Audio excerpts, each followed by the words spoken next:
Ang sarap kaya ng buhay nyo dyan sa abroad. Dami nang in-applyan ko dito. Guess kung saan ako na-hire. I was living a very comfortable life, and me coming here, it was full of uncertainty. 15, 4 years in Dubai. The nature of my work, PR and comms in healthcare. Interesting. Jacob, bali ano pa lang ako dito, rookie. Rookie of the year. Yeah. Rookie road? I love that. Almost 7 months this July 29. Very Oh, very fun. December ka pumunta. Hiring season. yeah, we know it. Field of work was buy and sell. Mga cars. I'm just curious. Kahit 6 months or 7 months, how do you find your life here in Dubai? Like, what are the things that you're enjoying and you're thankful? I'm thankful in a sense na na-experience ko yung mga bagay na hindi ko na-experience before sa Pinas. Wow. Ang hirap i-elaborate, Yeah. pero yung message ko muna yan. Babalikan mo ako mamaya. Like, ano yung mga nagawa mo na parang natanong mo na, ay, hindi ko to kayang gawin sa Pilipinas, pero nagawa ko dito. Sa work siguro, yung pinagkaiba lang kasi 1 day off. Pero hindi siya stressful for me. Na-enjoy ko siya kahit isang day off lang ako. So, may work-life balance. May work-life balance ako. Kahit minsan may work ako, kinaumagan, I should have life. Pero sa Pilipinas, hindi mo ba siya Nagagawa naman, pero ibang-iba dito. Not as much. Dito, parang every night may ganap eh. You know why you have work-life balance dito? And nasasabi mo siya na even outside work, even late, nagagawa mo siya kasi you feel safe. Exactly, that's the point. Yung sobrang safe lang kahit alauna, 2 a.m., 3 Diba? nasa labas ka. Ganun. As in, Sige. parang walang may kilos na masama. Hindi ka limited sa As certain in, things here. Yan pa. Transportation, Yes. walang As problem. in. Walang increase sa fare just because it's late, diba? Exactly. I love Nice. Dubai. Dubai loves you. I love my voice, so hard to get. And I love my men all incompetent. Sa 4 years mo. One company lang to or Naka-two Padalawa companies ka ako. lang. Pero saan ka grateful? Thankful ako sa mga opportunities sa UAE.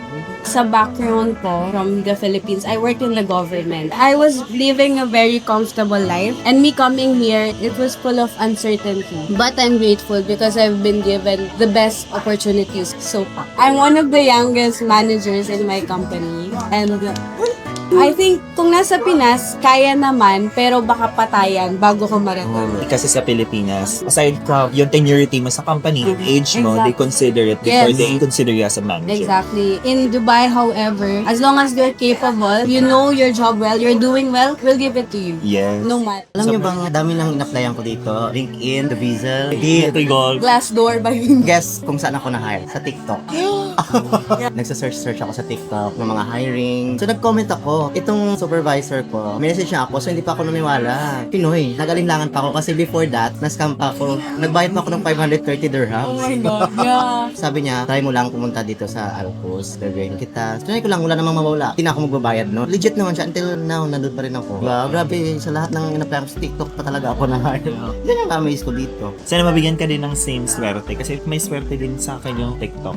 Shout out kay Mira Bulacania. Ooh. Pagdating ko ng 2021, post-pandemic, yung algorithm mo sa TikTok na ano agad na iiba pagdating mo ng ibang bansa. So ngayon, nagpo-pop up na yung mga vlogs niya, vlogs ng mga Pilipino dito, ganyan. And then, makipag-feeling close na ako, nag-heart ako, nag-comment ako na magaling. Sinut ko na yung chance ko talaga. May message ko siya if meron siyang alam na hiring. Luckily, meron. Oh, Pumunta ako dito, nagre-render pa ako ng work ko sa Philippines, remote. Last day ng render period ko, na-hire din ako dun sa na-refer niya. that's Yun. Tapos dire-diretso na siya. parang kahit nasa modern world or nasa UAE na tayo, nakita mo yung spirit of bayanihan. Diba? Right? Sobra. That is the spirit of bayanihan. As in, Tsaka Like, kahit tayo sa'yo din, din, Pilipino yung yung nag-reach nag-guide out sa'yo. thankful talaga ako. Regardless of ano ka, social media person ka or influencer Diba? ka or hindi, you I help love your it. kabayans. Through and through. Exactly. I love it. Thank you, Lord. Nakita ko yung post niya sa Threads. Sabi niya, tanong lang sa mga kabayan dito sa UAE or Oh my any God. countries, how do you cope up if you are not emotionally okay? Bakit mo siya pinost? Na-feel mo ba na you're not okay during that night, that time?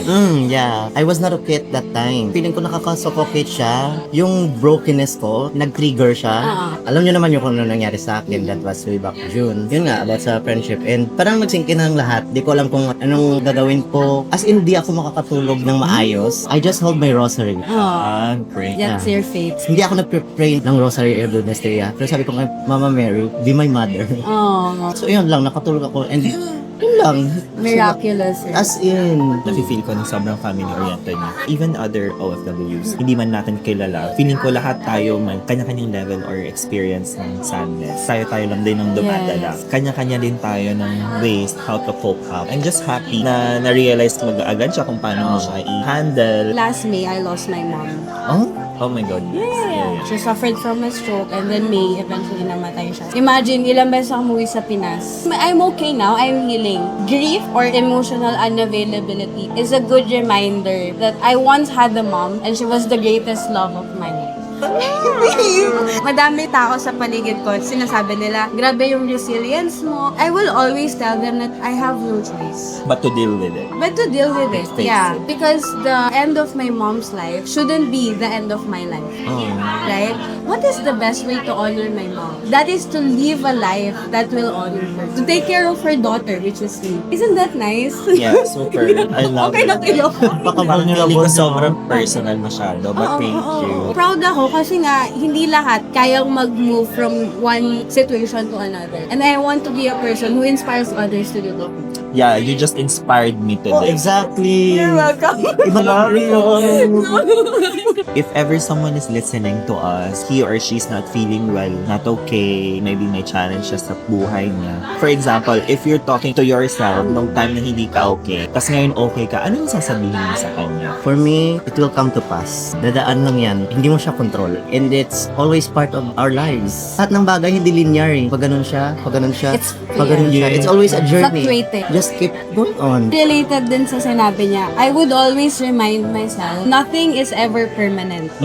Say for example, when you're so happy, oh, I'm at the top of the mountain, but I won't be forever on top of the mountain. Exactly. So it humbles you na, uy, hindi ako laging nasa taas. Yes. Dapat magpakumbaba ako. That goes the same when you're on the rock bottom. I won't be forever here. So that gives you naman hope. Click. Nasa taas ka, bababa ka. Eh, pag nasa baba ka, pwede ka taas ka. Yun din yung lagi ka nire-remind. Nothing is ever permanent. That's where you find opportunity to plan. Yes.